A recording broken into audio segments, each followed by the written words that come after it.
Nitarike shasha tubonye mu buzima nondwi n'indwi ya kabiri turi imbere yawe yapfuye n'indwi ya kabiri ya kuno kwezi muri uno mwaka mushasha tugushimiye ko hari byinshi wakoze yapfuye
yapfuye arazuka ku bwacu turamushimira muri kino gitondo kizima komera amashyo mwami Yesu yapfuye arazuka ku bwacu turamushimira agira neza bugaca bukira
batagihumeka umwuka w'abati ntacyo twatanze kugira ngo tugeze uyu mwaka ntacyo twatanze kugira ngo tugeze uyu mwaka turagushima mana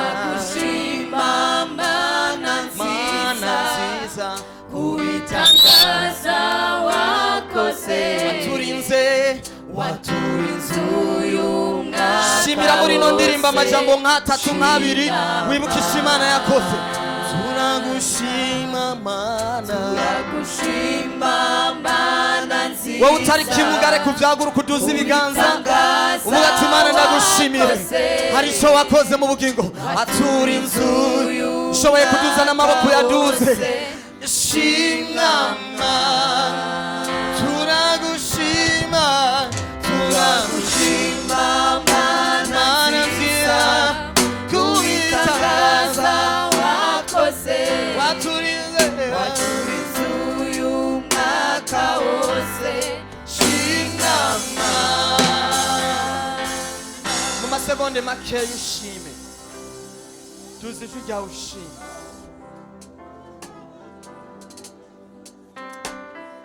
Mana ntacyo twatanze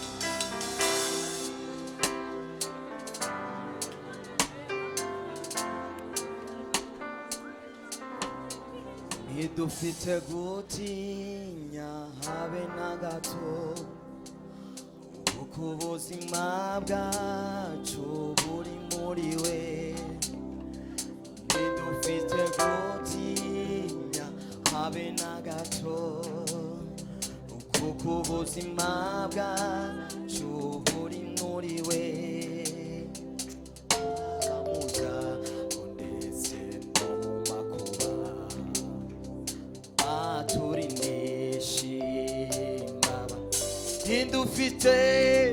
ntidufite gutinya habe na gato kuko ubuzima bwacu buri muri we ntidufite gutinya habe na gato kuko ubuzima bwacu buri muri we haba mu byago ndetse no mu makuba aturindisha imbazagira haba mu byago ndetse no mu makuba aturindisha imbazagira ntidufite gutinya habe na gato kuko ubuzima bwacu buri muri we ntidufite gutinya habe na gato kuko ubuzima bwacu buri muri we haba mu byago aturindisha imbabazi haba mu byago ndetse no mu makuba aturindisha imbabazi umva iyo turyamye dusinziriye cyangwa iyo tugenda iyo turyamye dusinziriye twese iyo turyamye dusinziriye cyangwa iyo tugenda mu mihanda iyo turyamye dusinziriye cyangwa iyo tugenda mu mihanda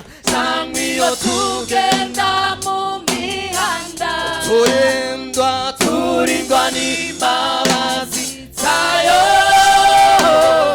turindwa n'urukundo rwa Yesu turindwa n'imbabazi zayo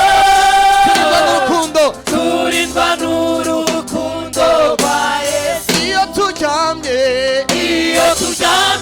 dusinziriye cyangwa iyo tugenda mu mihanda iyo turyamye dusinziriye cyangwa iyo tugenda mu mihanda turindwa n'imbabazi zayo turindwa n'urukundo rwa Yesu turindwa n'imbabazi zayo amashyi menshi ku Uwiteka haleluya turindwa n'imbabazi zayo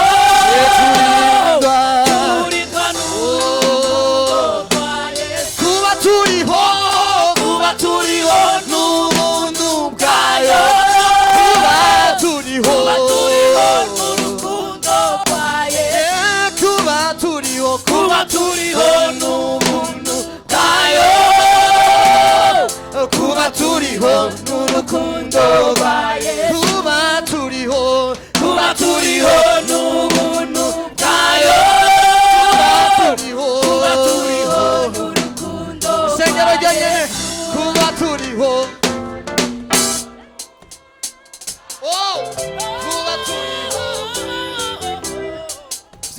vyibuke kuriho ku buntu bw'Imana kuba turiho ushoboye no gukoma amashyi yakomeye kuba turiho ubyibutse gusa ushoboye no gusimba usimbe kuba turiho kuba turiho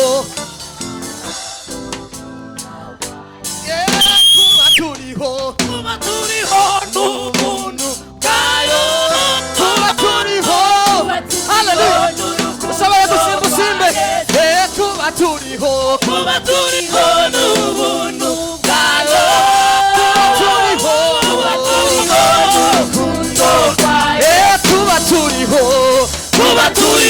n'ubuntu bwayo kuba turiho haleluya amashyi menshi kuba turiho kuba turiho kuba turiho bwayo kubukiriho kubukiriho kubukiriho kuba turiho kubukiriho bwayo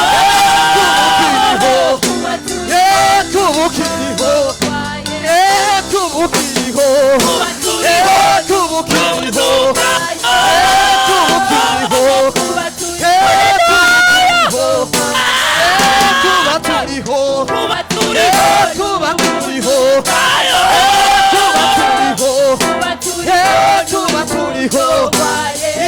kuba turiho kubukiriho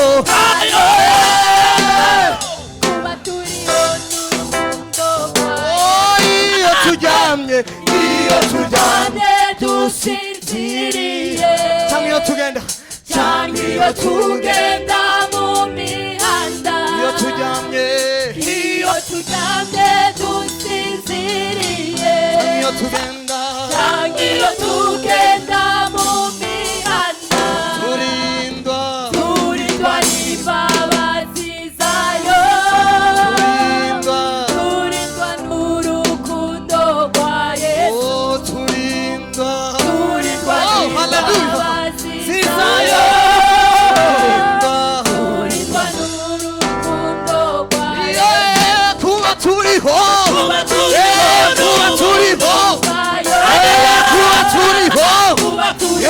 kuba turiho kubukiriho kubukiriho kubukiriho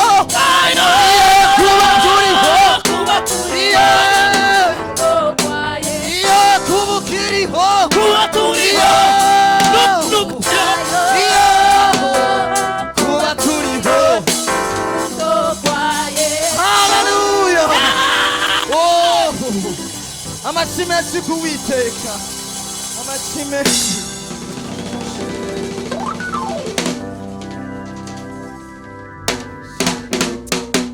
haleluya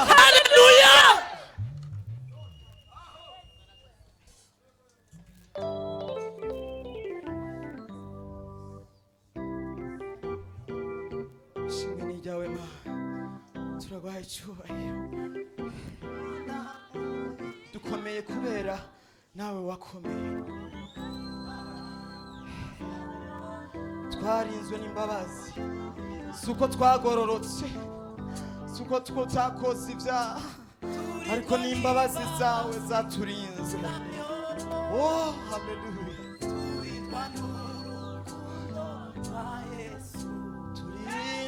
turindwa n'imbabazi zayo turindwa n'urukundo rwa Yesu urakwiriye mwami amashyi menshi kuwiteka haleluya haleluya haleluya tera haleluya wowe wagiriwe neza n'Imana haleluya oh haleluya turagushimira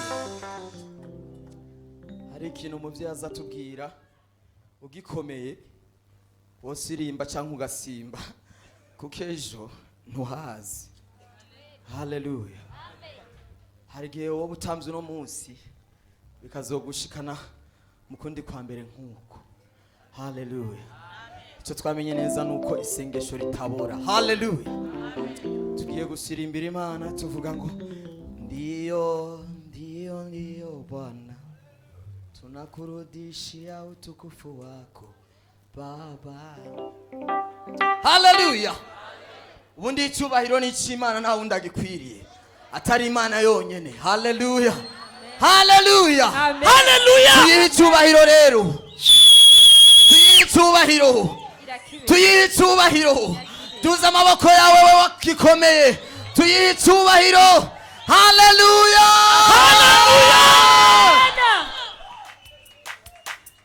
ndiyo Bwana Bwana, tunakurudishia utukufu wako Baba.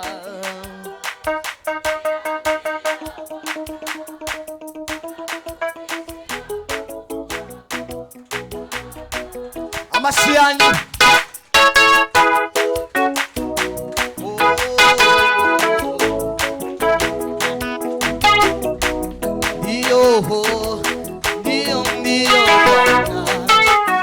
tunakurudishia utukufu wako Baba. Ndio Bwana, tunakurudishia utukufu wako Baba. Ndio Bwana, wastahili utukufu Yehova. Ndio Bwana, haleluya, tunakurudishia utukufu wako Baba. Ndio Bwana, wastahili utukufu Yehova. Ndio Bwana, haleluya, tunakurudishia utukufu wako Baba. Twese tuicyubahira Imana. Yes. Ndio Bwana, wastahili utukufu Yehova. Ndio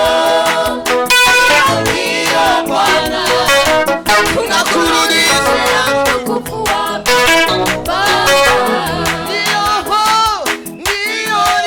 Bwana, wastahili utukufu Yehova. Ndio Bwana, haleluya,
makubwa kama mto, makubwa kama mto,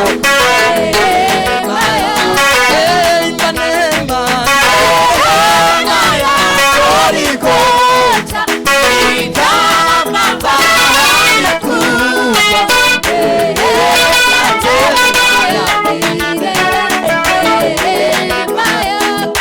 piga makofi Mungu wetu, haleluya. Turakumva Mana, haleluya. Sambira Imana yawe, haleluya.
Shima, shima.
musiketi nimwicare musiketi nimuhaguruke nimuhagarare dushime Imana. Msimame tumushukuru Mungu. Hagarare dushime Imana ubuntu bwayo. Simamiani tushukuru neema ya Mungu. Dushime ubuntu bw'Igorogota. Neema ya Golgotha. Iyo hatabi Igorogota Isingekuwa Golgotha, tuba turiko dutamba hano. hatungekuwa tunacheza hapa. Tuba duhagaze hano. Hatungekuwa tunasimama hapa. Tuba twicaye hano. Hatungekuwa tungeketi hapa. Ni neema ya Golgotha. Ni neema ya iliyoonekana Golgotha. Ni neema ya Golgotha. Ni ubuntu bw'Igorogotha. Reka dushime ubwo buntu bw'Igorogotha. Acha tushukuru hiyo neema ya Reka Golgotha. dushime ubwo buntu bw'Igorogotha. Acha tushukuru hiyo neema ya Golgotha. Nibuzi kuri ngaha kubera ubwo buntu bw'Igorogotha. Kama unajua uko hapa kwa juu ya hiyo neema, tuzijwe shima Imana. pandisha sauti yako ushukuru Mungu, uombe. Turagushima Mana gatatu Yesu. Tunakushukuru Mungu wetu wa mbinguni. Tuguhaye icyubahiro nyaguhora kungu. Tunakupandisha utukufu. Tuguhaye icyubahiro kibirengekezo. Tunakupandisha utukufu. Turadugije amaboko tugushima. Tunanyosha mikono yetu tukishukuru. Turadugije amaboko dushima ubuntu bwawe. Tunainua mikono yetu tunashukuru neema yako. Nibwo bwatugize abantu. Neema yako ndio ilitufanya vile tulivyo. Ubuntu bwawe nibwo bwaduhaye ubugingo. Neema yako ndio ilitupatia uzima. Ubuntu bwawe nibwo butumye umunsi turi hano. Neema yako ndio imetufanya tuwe hapa mahali. Ufasha kakanya kugira ngo dushime ubuntu bwawe. Tunashika huyu muda tushukuru neema yako. Kakanya kugira ngo dushime ubuntu bwawe. Tunashika huyu muda tushukuru neema yako. Tunakuinginze wumva amashimwe yacu. Tunakusihi usikie shukrani zetu. Wakira amashimwe yacu. Tunakusihi upokee shukrani zetu. Akira amashimwe y'ishengero ryawe. Pokea sifa shukrani za kanisa lako. Akira amashimwe y'ishengero ryawe. Pokea shukrani za kanisa lako. Uko turi abana bawe. Kwa sababu tuko hapa ni watoto wako. Mana uratuzi. Mungu unatujua. Erega Mana uratuzi. Mungu unatujua. Utuzi gusumba uko twiyizi. Unatujua zaidi vile tunavyojijua. Unatujua vile zaidi tunavyojijua. Si kwa tuko safi. Dukora ibikorwa vyiza. Si kwa matendo yetu mazuri. Ariko n'ubuntu bwawe. Lakini ni neema yako. Ubuntu bwawe. Ni neema yako. Akirishimwe Mana. Pokea shukrani. Akirishimwe Mana. Pokea shukrani. Akirishimwe Papa. Pokea shukrani Baba. Akirishimwe. Pokea shukrani. Turaguhaye ishimwe. Tunakupatia shukrani. Twihanganire tuguhishimwe. Baba tukubalie tukupokee sifa. Usiangalie maovu yetu. Usiangalie udhaifu wetu. Ariko wemera amashimwe yacu. Lakini ukubali Ariko wemera amashimwe yacu. Upokee sifa zetu Jehova. Asante Yesu. Turakoze Yesu. Asante Yesu. Tuguhaye kaze muri uyu mwanya. Tunakukaribisha muda huu. Tuguhaye ikibanza muri uyu mwanya. Tunakupatia nafasi. Tuguhaye ikibanza mu mitima yacu. Tunakupatia nafasi mioyoni mwetu. Tuganze muri uyu mwanya. Kuja Baba utawale. Tuganirize muri uyu mwanya. Useme nasi. Ututemberere muri uyu mwanya. Ututembelee muda huu. Uvugane n'umwe wese muri uyu mwanya. Vugane na kila mtu hapa. Urakoze ko wumva. Asante kwa sababu unasikia. Kandi kugira neza. Tena unatenda mema. Tubisenze mu izina rya Yesu. Tunaomba hayo kwa jina la Yesu Kristo wa Nazareti. Amen. Amen. Amashi menshi. Makofi kwa Bwana. Amashi menshi ku Mana. Makofi mengi sana kwa Mungu. Abariri Imana ibongera amavuta. Waimbaji Mungu awapake mafuta. Ibongera amavuta muri uyu mwaka. Mungu awaongezee mafuta mwaka huu. Tugomba tubandanye dushima Imana mu ndirimbo. Tunataka tuendelee kushukuru Mungu katika nyimbo. Ingemwe za Yesu Kristo zize ziririmbe. Mbegu za Yesu zifike hapa ziendelee na kuimba. Bahejeje amen bakurikire. Wakishamaliza amen itafuata. Haleluya bakurikire. Haleluya nao watafuata. Na Yesu ni nyishu. Alafu na Yesu ni jibu. Ibindi turabimenya mu nyuma. Yatakayofuata tutawaelezea baadaye. Ingemwe za Yesu Kristo ni munyaruke. Mbegu za Yesu mufanye haraka.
najawa na nguvu, ndiyo maana nakuita Baba. Moyoni mwangu najawa sifa na ujasiri, katika wewe kuna mlima wa kuniangusha, ndani yako ninasimama.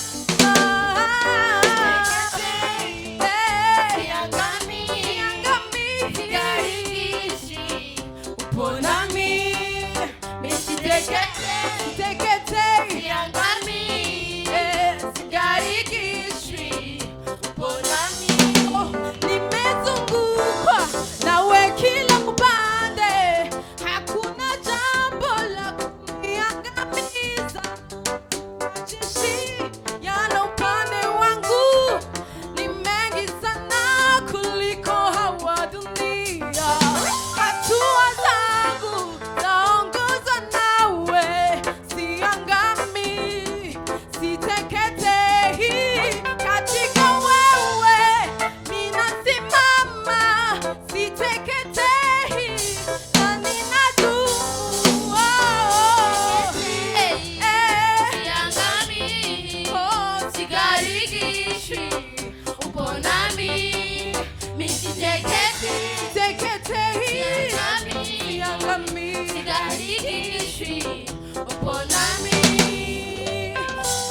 Kwako Bwana nasimama, ndiye mwamba ni salama. Kwako Bwana nasimama, hey, hey, hey. Kwako Bwana nasimama, ndiye mwamba ni salama.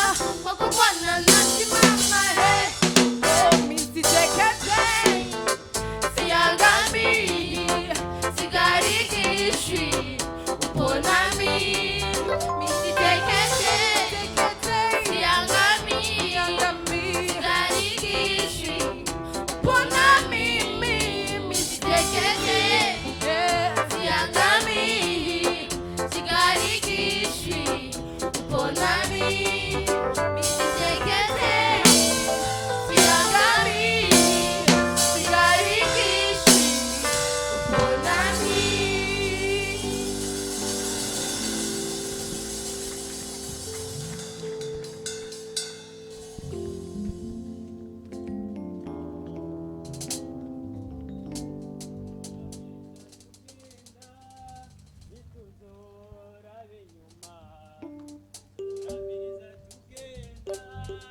Nituzora binyuma, abidibamiye mu byabo, nituzobahitana, tuzoramiriza tugenda, nituzora binyuma, tuzoramiriza tugenda, nituzora binyuma, tuzoramiriza tugenda, nituzora binyuma, abidibamiye mu byabo, nituzobahitana, tuzoramiriza tugenda, nituzora binyuma. Mwese muze turamirize, nitwongere kuraba inyuma, dukomeze turamirize, nitwongere kuraba inyuma, abidibamiye mu byabo, nituzobahitana, tuzoramiriza tugenda, nituzoraba inyuma, tuzoramiriza tugenda, nituzoraba inyuma, tuzoramiriza tugenda, nituzoraba inyuma, abidibamiye mu byabo, nituzobahitana, tuzoramiriza tugenda, nituzoraba inyuma.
kiriya yavuze ko rikomeye ariko imbere ya Yesu ryari ryambaye ubusa yavuga ko ari rikire kandi ko ari ritunzi ariko imbere ya Yesu ryari ryambaye ubusa shengero ry'Laodikiya yavuze ko rikomeye ariko imbere ya Yesu ryari ryambaye ubusa yavuga ko ari rikire kandi ko ari ritunzi ariko imbere ya Yesu ryari ryambaye ubusa mbega udakonje kandi ntubire era bagira ngudawe ndakubwira inama ungureko umutusige ku maso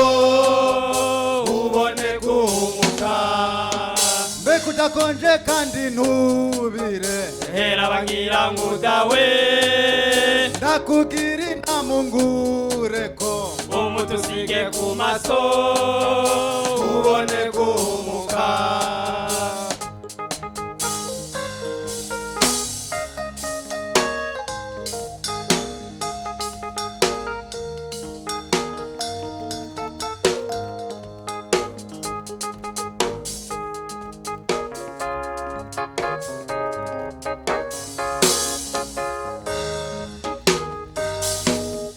ishengero hariho benshi bavuga ko bakijijwe ariko ibikorwa bakora ni nk'iby'abanyabyaha bari baraboregwa mbere barasambana hageze ibikorwa by'Imana baca biyorobeka ishengero hariho benshi bavuga ko bakijijwe ariko ibikorwa bakora ni nk'iby'abanyabyaha bari baraboregwa mbere barasambana hageze ibikorwa by'Imana baca biyorobeka mbega udakonje kandi ntubire era bagira ngudawe ndakubwira inama ungureko umutusige ku maso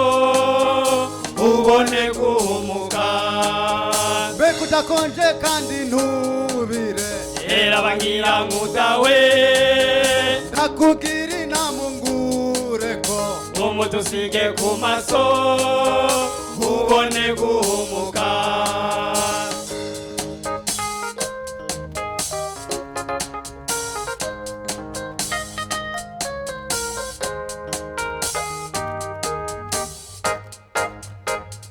uri bene data nachukinisha chauko ingiro yicaha mugenzi umenye yuko ari urupfu uri kwa keshi ntiwihane ukaguma ukora ibyaha uzoranduka vuba niwaguma ukora uko umva imburi mwene data nachukinisha chauko ingero yicaha mugenzi umenye yuko ari urupfu uburirwa kenshi ntiwihane ukaguma ukora ibyaha uzoranduka vuba niwaguma ukora uko mbega udakonje kandi ntubire era bagira ngudawe ndakubwira inama ungureko umutusige ku maso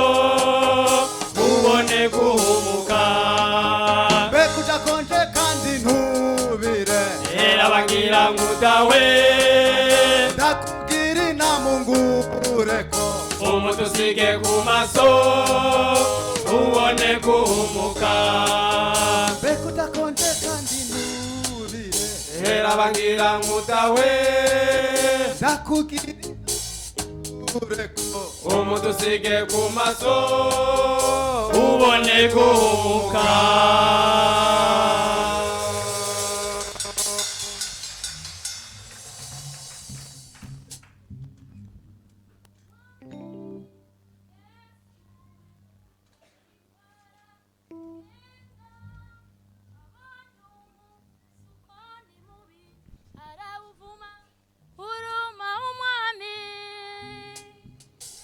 Yesu